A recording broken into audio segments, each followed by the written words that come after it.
welcome back to the Citytilidie channel. You're all staying safe and well. My continuing tribute, my little thank you, or a big thank you to Kevin De Bruyne, of course, who's, as I'm recording this, not officially left us yet. His contract runs out in June, at the end of June. I'm recording this early June, and it's part 5, guys, so make sure you've checked out the other parts.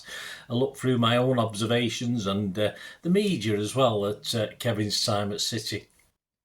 So in part 4, we look back at seasons 2021-22 and 2022-23, where Kevin finally realised his dream, and our dream, of course, of winning the Champions League, and of course, so much more. In part 5, he and City would achieve a little bit more glory, despite some personal setbacks for our Kevin, which sort of dogged his last couple of seasons with us, of course. So let's get on to season 2023-24. And there were early signs of a problem as City toured Asia before this season. On the 23rd of July, Pep said Kevin is close to returning to action after sitting out City's 5-3 victory over Yokohama F. Marinos. Guardiola goes on to say that he could feature at some point on our 2023 Asia tour and that he felt much better, much better. I don't know about Bayern Munich, he said, or the next game against Atletico Madrid, he said, because he has to train, but he is so close to being back. But there was to be no minutes, sadly, for Kevin in Asia, apart from being on the bench and a couple of jogs up and down the touchline, where, it certainly left the Asian fans disappointed, because obviously whenever his image or whenever he appeared on the big screens, the loud the cheers matched those of Erling Haaland. I mean, that's only Erling's cheers equalled those of Kevin De Bruyne. We would, though, see Kev at Wembley in the Community Shield game against Arsenal. That was a treat. Lots of tourists there for that one in the City end, that's for sure. With the boycott, of course, in full flow as far as City season card holders were concerned. That took place on the 6th of August, and he came on in the 64th minute as a substitute. And on 77 minutes, the ball fell for KDB, who nodded it on quite pacily to Palmer, who took it inside and bends it neatly into the far corner from outside the box to put us ahead, of course. On 84 minutes, he went close again as Ramsdale keeps out a glancing near-post header from Rodri from a KDB corner. So he did have a lot of influence. Unfortunately, Arsenal, of course, got a late equaliser to deny us in normal time. And worse was to follow as Kev stepped up and accepted the responsibility, well done, to take City's first penalty and hit the bar. So we never quite recovered after that, as Arsenal didn't miss and they claimed the shield. Simon Bukowski was complimentary, though, saying he was the best player in the game despite only coming on as a substitute, doing more in 30 minutes than anyone else did in 90 minutes. Best to stay off penalties, though, he did advise. He scored him an 8. He used to be quite good at penalties, didn't he, as well? That's what's the most annoying thing. I was a little bit harsher to Kevin that game. I rated him just a 6.5 and said, first penalty taker has to score, not good enough. I've always been a hard taskmaster. Anyway, when City visited Burnley on match day 2, I questioned if KDB should have even started, and this isn't hindsight. This was before the game. He hadn't looked right for me in what little we'd seen. If I look back at my notes before this, my previews of games, and that's what I was saying. I wasn't very happy about it. But it all started well enough at Turf Moor on the 11th of August. After 4 minutes, it's 1-0 as Kevin De Bruyne hits long to Rodri. He found him on the left-hand corner of the 6-yard box, and Rodri's head is back nicely across to Haaland, who sweeps the ball into the bottom left corner from close range. He soon hit one well over, but that's as good as it got, sadly, because on 22 minutes, De Bruyne looked a little bit in trouble. And that's when I knew he shouldn't have started, definitely. He's off and Kovacic gets his Premier League debut. Of course, Kovacic will get plenty more time to come, won't he, after that, with Kevin's absence. Kevin had suffered a reoccurrence, of course, of his hamstring injury. It was later confirmed he will be out for 4 to 5 months. Pep confirmed. I even did a piece on it at the time, I think, with Ray, Man City TV, about don't panic, everybody. But that keeps popping up on my sort of social media even now. Pep confirmed it's a hamstring again, same position. I don't know how long he'll be out. It depends on the magnitude of the injury, but it will be a few weeks, he said. On the 6th of September, Kevin was nominated with 6 other City players and an amazing 7 City players up for the Ballon d'Or. Kevin, of course, would only finish 4th in that. As City entered December just a point off Arsenal at the top, there was still no firm date for a Kevin return. And December to February just about covered it if you ask people, but Pep had found other players to step up to the plate, though when our Kev came back it would be like a new signing for City at just the right time as we'd started to stutter a little bit on the pitch.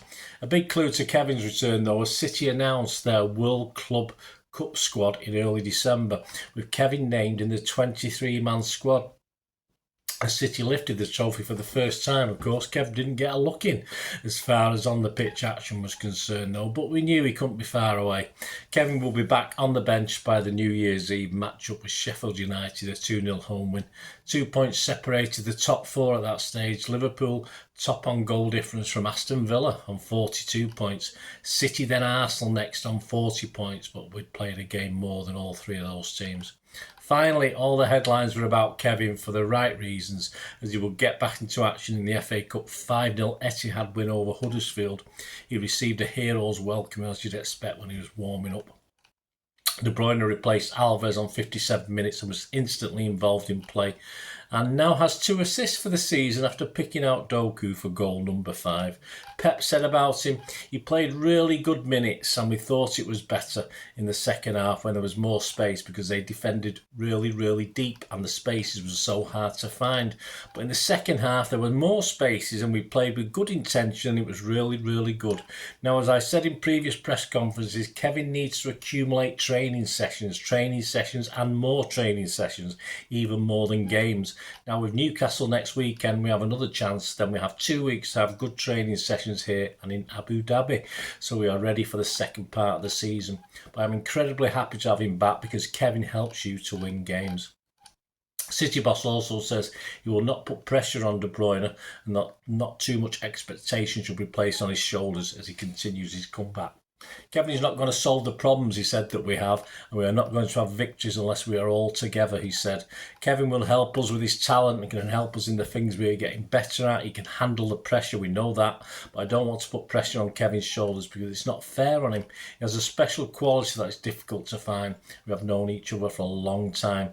We have the players like Erling, Phil, Bob, Doku, Matthias, who love to run in behind and have players find them with passes, and Kevin is exceptional at this.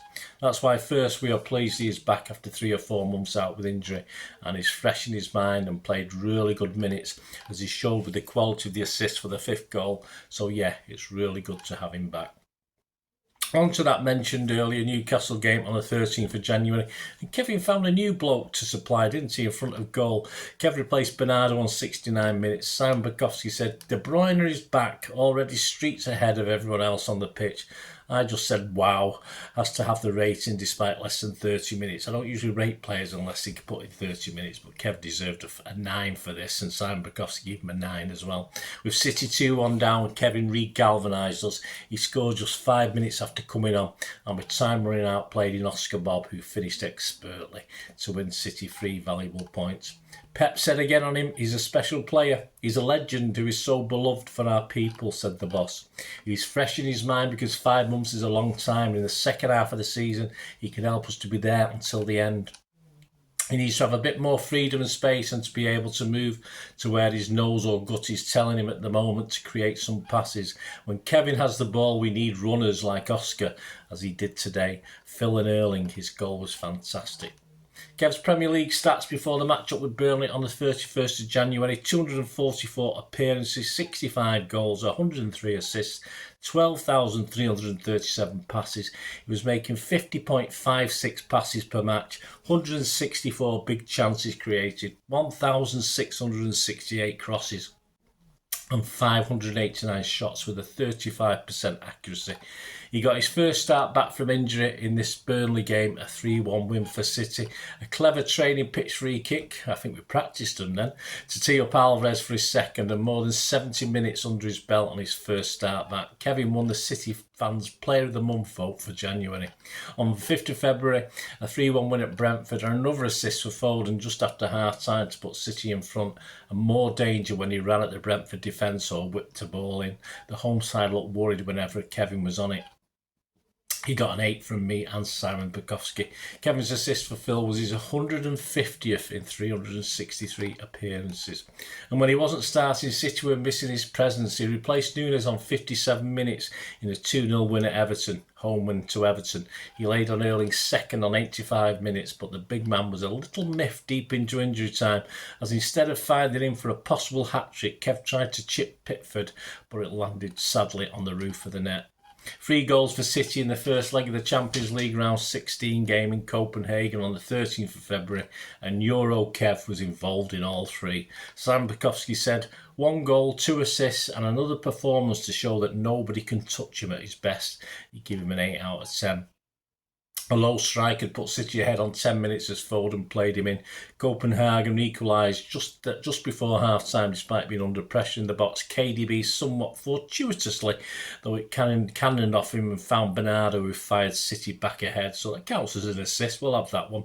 And Kev supplied Foden for a late 92nd minute third goal after a neat 1-2.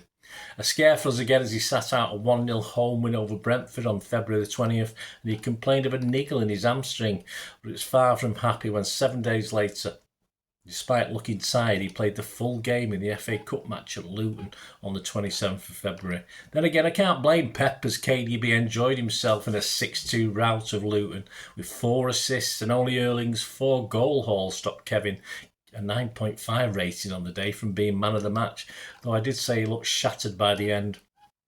After 3 minutes, a Kevin pullback from the left was slotted in by Erling. The second on 18 minutes, Erling played it back to Kev from an Ederson kick, and Kev sent him scampering away for a second for Erling and City. Kev in the centre circle again sent him clear for his and City's third on 40 minutes, and a simple pass across made Erling's fourth to make it 4-2. He was quiet in a 3-1 home win against United a week later on the 16th of March. He missed out despite an assist from a short corner routine. He then had a row with Pep after a 1-1 draw at Anfield. The row with Pep came after he was substituted. Pep said, now he's happy, no problem. I like it if he's upset, it's good.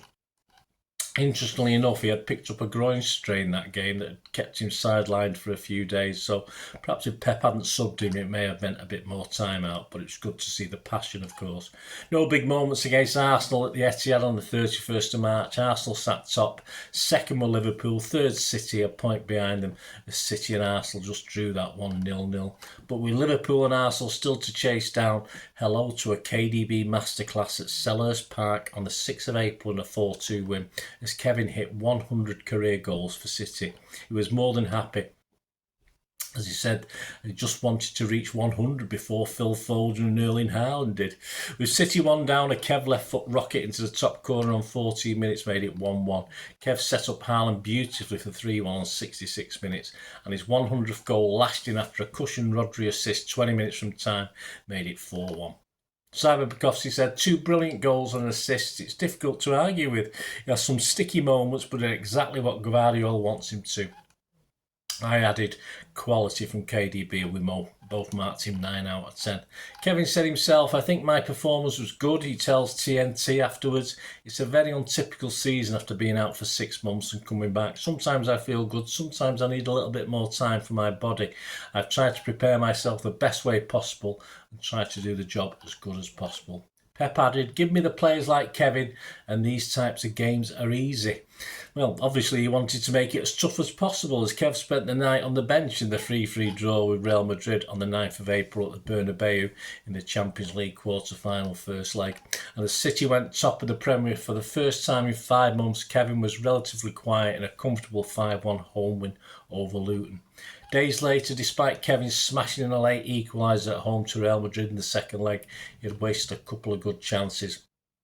As he tired towards the end of extra time, Pep made the decision to sub him. Seemingly, he was that shattered he'd actually asked to come off.